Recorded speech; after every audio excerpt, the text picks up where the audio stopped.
I wasn't supposed to find this. Not here, not buried beneath the bones of a forgotten tomb. My name is Dr. Lena Harrow, Egyptologist, Oxford trained. I've spent 2 decades chasing stories written in crumbling stone and broken pottery. But nothing, no dig, no dynasty, no manuscript, has ever come close to what we uncovered west of Saqqara in the blistering heat of 2023. It started like any other excavation. A quiet sponsorship from an unnamed benefactor, strange coordinates on weathered maps, and a warning from the villagers. This land remembers. Leave it alone. But we didn't listen. You never do, until it's far too late. The site looked barren, just fragments of sandstone, thorny weeds, and time-beaten markers. But on our 3rd day, my assistant Hamid struck something beneath the surface.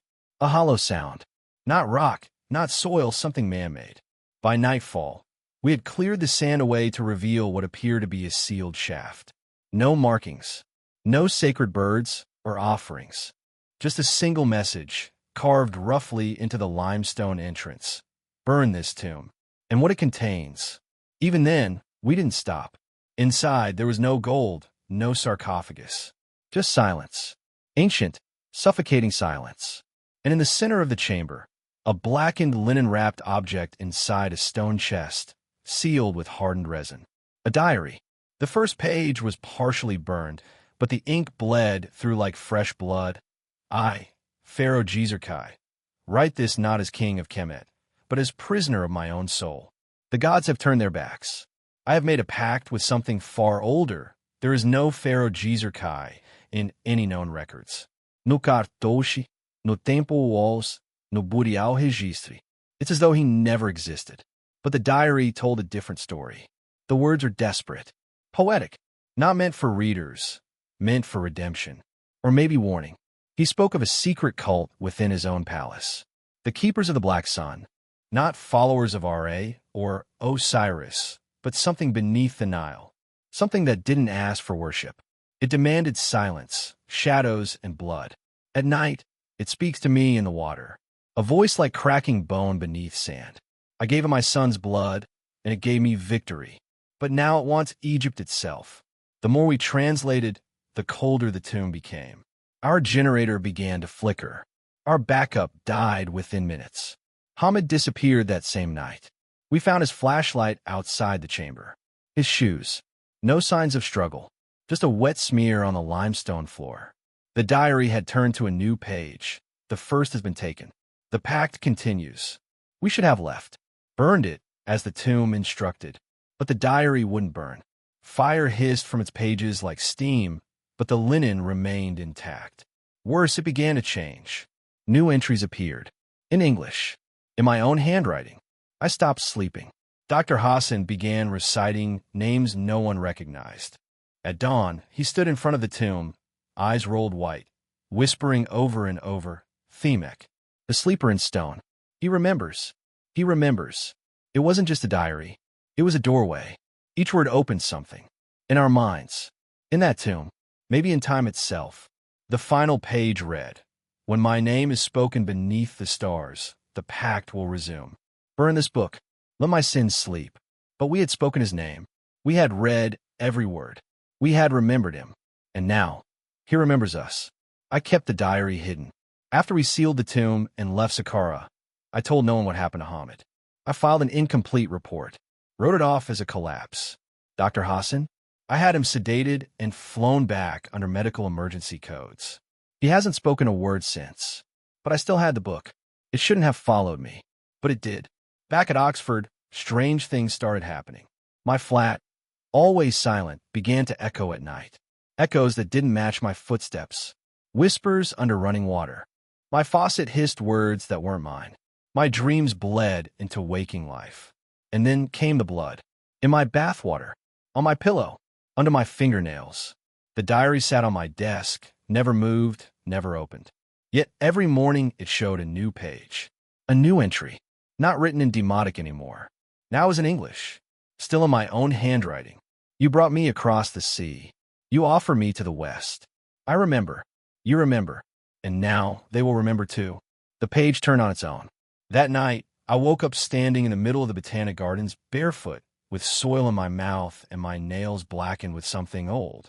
I had written a name in the dirt with my own hands. Djeser-Kai. The diary was with me. I should have burned it. I tried. I took it to the lab incinerator.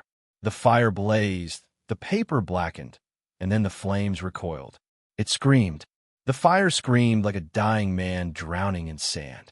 The book didn't burn. It grew heavier. Veta, as though soaked in blood. I locked it in a vault under the university archives. Within 48 hours, security cameras malfunctioned. The entire row of shelving where I left it turned to ash. Only the diary remained, untouched, waiting. That night, I received an email from an address that doesn't exist in any registry. Subject, we tried to erase him, but the sand remembers. Attachment, an old papyrus scan dated 3125 BCE. Caption, only one survived. She too forgot. I followed the IP. The signal came from Luxor. I booked the flight within hours. Back in Egypt, I met her. An old woman, blind, with scars on her palms, living just outside the ruins of Karnak. She didn't speak until I showed her the diary. Her hands shook. Her eyes rolled back. You read it, she whispered. Then it is too late. The pact is in motion. Your soul is already marked. I asked her what Djeser-Kai had done. She said, he gave himself to the sleeper, buried his name in silence. But names are like roots. When you water them with memory, they grow. I asked if he was dead. She said, pharaohs don't die. They echo. That night, I dreamed of a throne made of bones, a river running backward, and a voice deep, ancient, full of sand and time, whispered, you carry my name now. I woke up choking on sand. The woman was gone. Her hut burned to the ground. No remains. Now back in Oxford, the diary is empty again. Blank pages, as if it's waiting for me to write. I think it wants me to continue it, not as a historian, but as a vessel. I've started hearing drums beneath the Thames, seeing sun glyphs and puddles. The university bells ring off hour, and every time they toll, I hear footsteps outside my door.